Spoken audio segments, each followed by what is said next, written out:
Colour theory সম্পর্কে আরো জানার জন্য তোমরা কিন্তু আগের ভিডিওতে সেকেন্ড পার্ট বলে অনেকে কমেন্ট করেছিলে। তো তোমাদের ভালোবাসায় আমি আবার সেকেন্ড একটা পার্ট নিয়ে আসলাম কালার থিওরি সম্পর্কে নলেজ দেবো বলে। চলো আজকে আমরা দেখে নিই কালার থিওরিতে আমরা টিন টোন শেড ইউজ করে কি করে আই মেকআপ করব। প্রথমে ওপরে যে তোমরা কালার গুলো দেখতে পারছো এগুলো কিন্তু সব পিওর কালার। কালার থিওরিতে আমরা এই কালার গুলোকে বলি হিউই। আইশ্যাডো প্যালেটে কিন্তু এত কালারের অপশন থাকে না।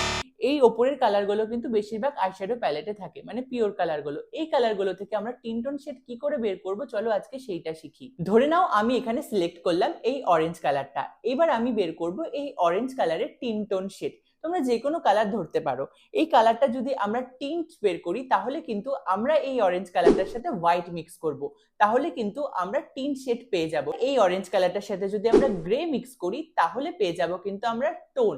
টোন শেড কিন্তু আমাদের আই মেকআপে ভীষণভাবে কাজে লাগে। শেষে যদি আমরা এই অরেঞ্জ কালারটার সাথে ব্ল্যাক মিক্স করি তাহলে কিন্তু পেয়ে যাব আমরা শেড। শেডও কিন্তু আই মেকআপে ভীষণভাবে ইম্পর্টেন্ট। তোমরা বুঝতেই পারছো এই তিন টোন শেড কি করে তৈরি হচ্ছে। নেক্সট ভিডিওতে তোমাদেরকে আমি শেখাবো যে এই তিন টোন শেড আমরা কোথায় কোথায় অ্যাপ্লাই করে একটা সুন্দর আই মেকআপ করতে পারবো। কালার থিওরি সম্পর্কে একটা আই মেকআপের ধারণা নিতে চাও তাহলে তোমরা থার্ড পার্ট বলে কমেন্ট করবে।